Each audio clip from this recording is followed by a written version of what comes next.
வணக்கம். தினமலர்.com மாலை 4 மணிச் செய்திகள். முக்கிய நிகழ்வுகள். மழை தொடரும் என்று வானிலை அறிவிப்பு. தரமின்றி அமைக்கப்பட்ட சாலைகள் நாசம். மழை நீரில் மூழ்கி பயிர்கள் சேதம். காஷ்மீர் சென்றார் நரேந்திர மோடி. சியாச்சின் பனிமலையில் படைவீரர்களுடன் தீபாவளி. இந்திய முகாம்கள் மீது பாகிஸ்தான் ராணுவம் மீண்டும் தாக்குதல். எல்லையில் பதட்ட நிலை நீடிப்பு. விரிவான செய்திகள். மன்னார் வளைகுடா பகுதியில் நிலை கொண்டிருக்கும் வளிமண்டல மேலடுக்கு சுழற்சி காரணமாக தமிழகத்தில் வரும் 24 மணி நேரத்தில் கனமழை பொழிய வாய்ப்பிருப்பதாக சென்னை வானிலை மையம் தெரிவித்துள்ளது. வடகிழக்கு பருவமழையால் கடந்த சில தினங்களாக தமிழகத்தில் பரவலாக மழை பெய்து வருகிறது. புதனன்று அதிகபட்சமாக நாங்குநேரியில் 11 சென்டிமீட்டர் மழையும் சேரன்மாதேவியில் 10 சென்டிமீட்டர் மழையும் பெய்தது. வியாழனன்று சென்னை வானிலை மைய இயக்குநர் பாலச்சந்திரன் செய்தியாளர்களை சந்தித்தார். இலங்கை அருகே வளிமண்டல மேலடுக்கில் ஏற்பட்ட காற்றழுத்த சுழற்சி தற்போது மன்னார் வளைகுடாவில் நிலை கொண்டிருக்கிறது என்றும் இதன் காரணமாக தமிழகத்தில் வரும் 24 மணி நேரத்தில் பரவலாக மழை பெய்யும் என்றும் தெரிவித்தார். குறிப்பாக தென் மாவட்டங்களில் ஒரு சில இடங்களில் கனமழை பெய்ய வாய்ப்புள்ளதாகவும் கூறினார்.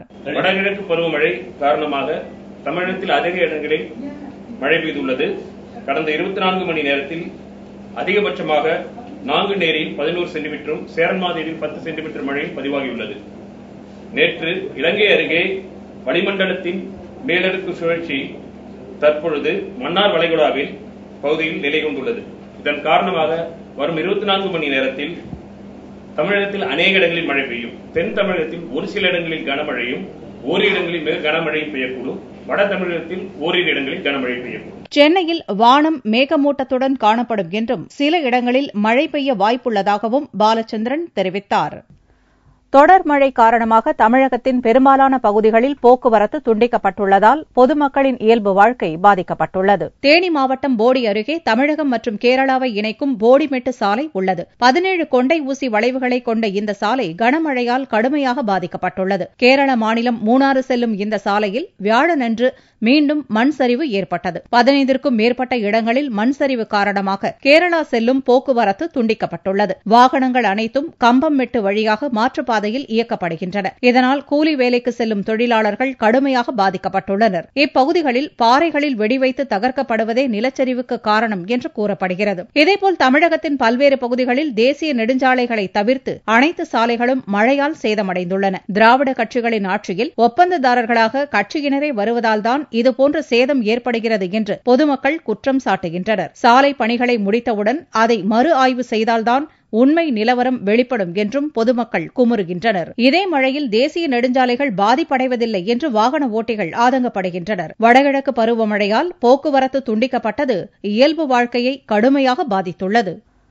தொடர் மழை காரணமாக நீர்நிலைகள் நிரம்பி வழிந்தாலும் விவசாய நெற்பயிர்கள் மழை நீரில் மூழ்கியது விவசாயிகளை வேதனைப்பட வைத்துள்ளது. திருவாரூர் மாவட்டத்தில் தொடர் மழை காரணமாக வயல்வெளிகளில் மழைநீர் தேங்கியுள்ளது. இங்கு ஆண்டுதோறும் 4 லட்சம் ஏக்கரில் சம்பா சாகுபடி செய்யப்பட்டு வருகிறது. தற்போது 3 லட்சம் ஏக்கர் அளவில் சாகுபடி செய்யப்பட்டுள்ளது. தொடர் மழை காரணமாக வடிகால் வசதிகள் மேம்படுத்தப்படாத நிலையில் நீர் வடிவதில் சிக்கல் ஏற்பட்டுள்ளது. இளம் நெற்பயிர்கள் மழைநீரில் மூழ்கியுள்ளதால் செய்வதறியாமல் விவசாயிகள் வேதனை அடைந்துள்ளனர். முன்னாடி காலத்துல தண்ணி வராம ரொம்ப வயல்லாம் ரொம்ப பாதிக்கப்பட்டு எரிஞ்சு மறுபடியும் விதப்பு தெளிச்சு மறுபடியும் சிரமம் போட்டு பண்ணோம். இப்ப டக்குன்னு மழை வந்ததுன்னு மகிழ்ச்சியா தான் இருந்துச்சு. மறுபடியும் இப்ப ரொம்ப மழை வரையும் ரொம்ப சிரமமா இருக்கு.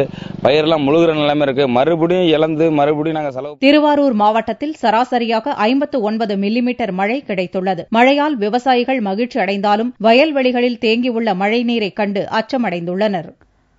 தொடர் கனமழை காரணமாக நீர்நிலைகள் நிரம்பி வழிகின்றன.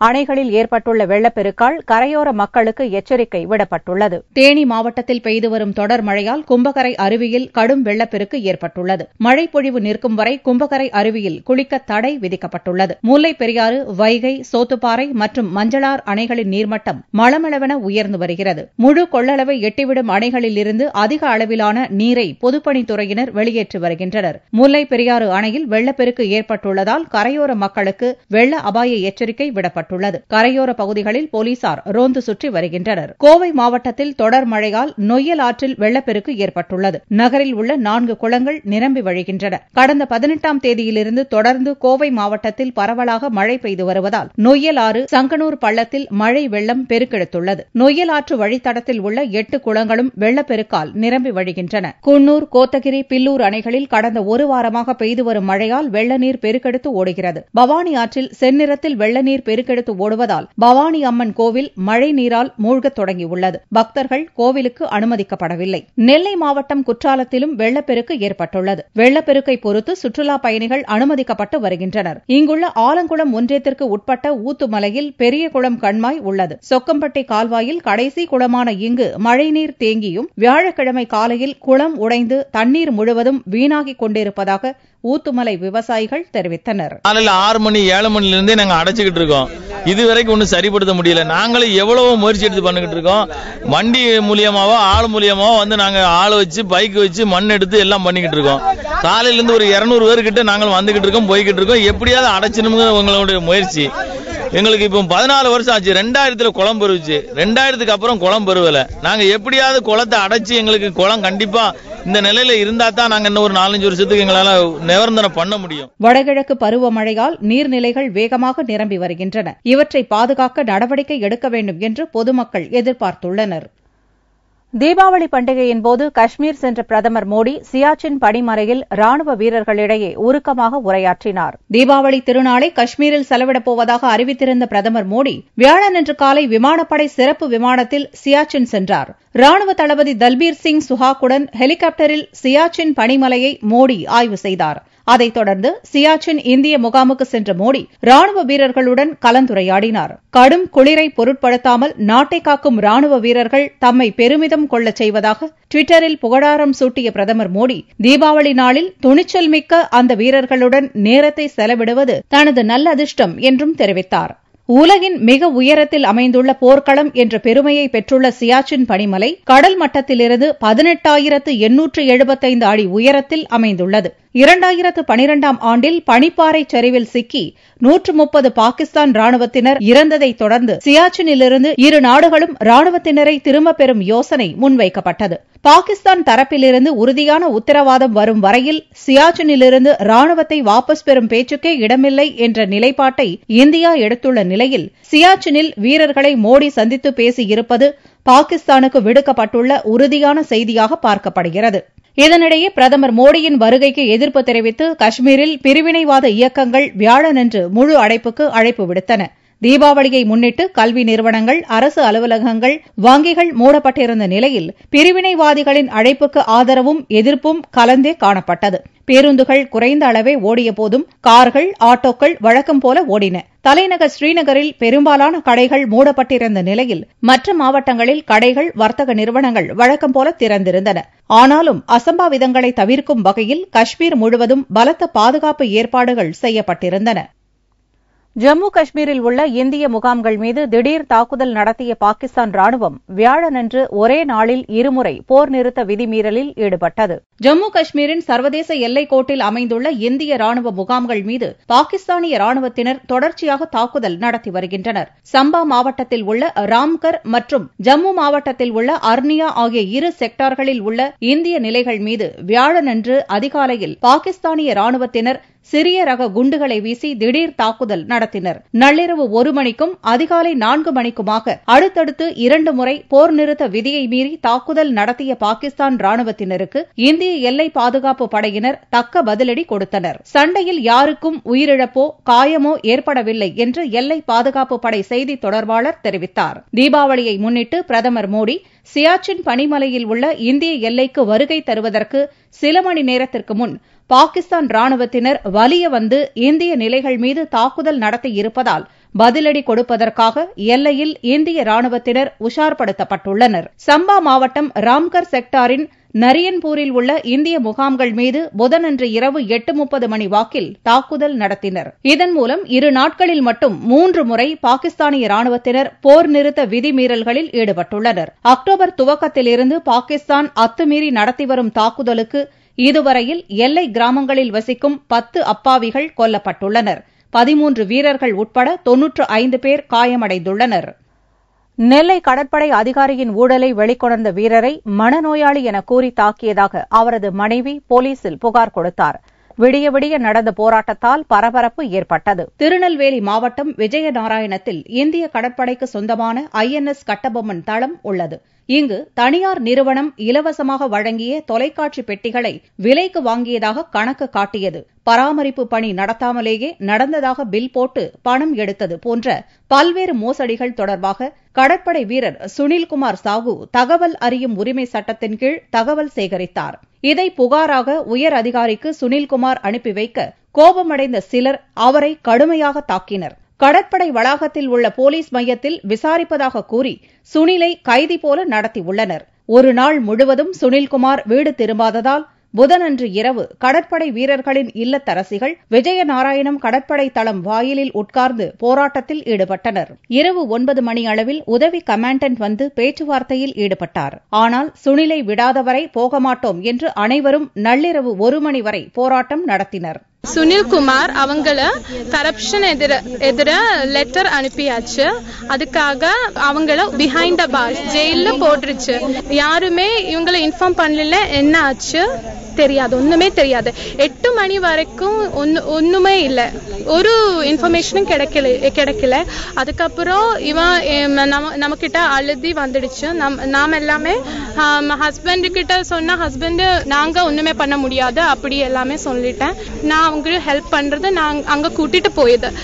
அங்க கூட்டிட்டு போய் இதுதான் சொன்னது, கொஞ்சம் பார்க்கணும், கணவனை கொஞ்சம் பார்க்கணும், அலோ பண்ணல. நாங்க இவ்வளவு நேரம் இங்க வெயிட் பண்ணியது. ஒரு வீரருக்காக மற்ற வீரர்களின் குடும்பத்தினர் போராட்டத்தில் குதித்தது பரபரப்பை ஏற்படுத்தியது. கடந்த ஆண்டை விட நடப்பாண்டில் பட்டாசு வெடித்து தீக்காயம் அடைந்தவர்களின் எண்ணிக்கை குறைந்துள்ளதாக மருத்துவர்கள் தெரிவித்துள்ளனர். தீபாவளி பண்டிகை புதனன்று கொண்டாடப்பட்டது. விபத்தில்லா தீபாவளியை கொண்டாடும் வகையில் அரசு தரப்பில் பல்வேறு பிரச்சாரங்கள் செய்யப்பட்டிருந்தன. சென்னையில் தீபாவளி கொண்டாட்டத்தின்போது பட்டாசு வெடித்த சிலருக்கு தீக்காயங்கள் ஏற்பட்டு சிகிச்சை அளிக்கப்பட்டன. இதுகுறித்து வியாழனன்று கீழ்ப்பாக்கம் மருத்துவக் கல்லூரி மருத்துவமனை டீன் குணசேகரன் செய்தியாளர்களை சந்தித்தார். கடந்த ஆண்டை விட நடப்பாண்டு பட்டாசு வெடித்து தீக்காயம் அடைந்தவர்களின் எண்ணிக்கை குறைந்துள்ளதாக தெரிவித்தார். நாங்கள் அரசு கீழ்ப்பாக்கம் மருத்துவமனையில் 10 படுக்கைகள் கொண்ட சிறப்பு தீப்புண் காயத்திற்காக வார்டு தயார் நிலையில் வைத்திருக்கின்றோம். அதற்கு தேவையான களிம்புகள், மருந்துகள், மாத்திரைகள், கட்டுக்கட்டும் உபகரணங்கள், மருத்துவர்கள், செவிலியர்கள், ஊழியர்கள் தயார் நிலையில் உள்ளவர்கள். நேற்று ஒருவர், இன்று இருவர் மட்டும் உள்நோயாளியாக அனுமதிக்கப்பட்டுள்ளனர். ஒருவருக்கு 40% தீப்புண் காயத்துடன் தண்டனைப்பட்டிருந்து வந்திருக்கின்றார். இன்னொருவருக்கு 22%. இருவருமே நன்றாக இருக்கின்றனர். எந்த ஒரு பிரச்சனையும் கிடையாது.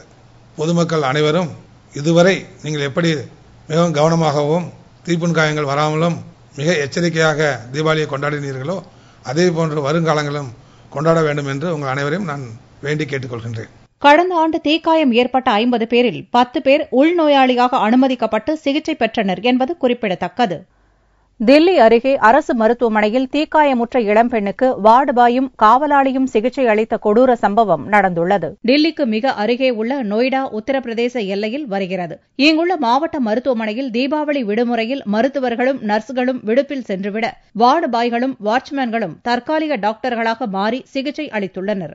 நொய்டாவில் சமையல் செய்தபோது தீ விபத்தில் சிக்கிய சுமன் என்ற இளம்பெண்ணை அவரது குடும்பத்தார் தூக்கி வந்தபோது மருத்துவர்கள் இல்லை. இதனால் வார்டு பாயும் வாட்ச்மேனும் சேர்ந்து அந்த பெண்ணுக்கு சிகிச்சை அளித்தனர். பெண்ணுக்கு சிகிச்சை அளிக்கும் போது நர்ஸ் கட்டாயம் இருக்க வேண்டும் என்ற விதியை மீறி 2 ஆண் ஊழியர்கள் சேர்ந்து பேண்டேஜ் துணியை சுற்றிவிட்டதால் அந்த இளம்பெண் கடும் மன உளைச்சலுக்கு ஆளானார். बैठी थी वहीं पे माचिस लगा रही थी, फिर कैसे छिटक गए मालूम, थोड़ी सी लगे, बुझा रही थी, पूरी लगे.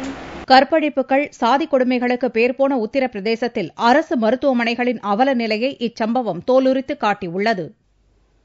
தங்கத்தின் விலையில் வியாழக்கிழமையன்று ஒரு சவரனுக்கு 8 ரூபாய் அதிகரித்தது. ஒரு சவரன் தங்கம் 20,736 ரூபாய்க்கு விற்பனையானது. 1 கிராம் ஆபரண தங்கம் 2,592 ரூபாயாக இருந்தது. வெள்ளி 1 கிராமுக்கு 10 காசுகள் விலை குறைந்து 40 ரூபாய் 80 காசுகளுக்கு விற்பனையானது. பார் வெள்ளியின் விலை 38,095 ரூபாயாக இருந்தது.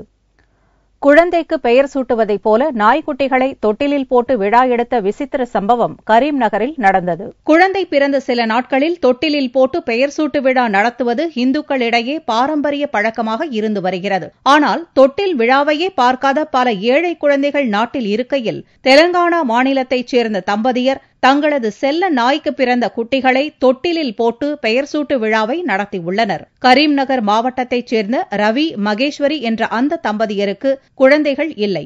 ஆனால் அவர்கள் செல்லமாக வளர்த்து வந்த நாய் அண்மையில் 5 குட்டிகளை போட்டது. பிறந்த 21ஆம் நாளன்று 5 குட்டி நாய்களையும் தொட்டிலில் போட்டு பெயர் சூட்டு விழாவை ரவி மகேஸ்வரி தம்பதியர் பிரம்மாண்டமாக நடத்தினர். புத்தம்புது ஆடைகளுடன் நாயும் அதன் குட்டிகளும் ஜொலித்தனர்.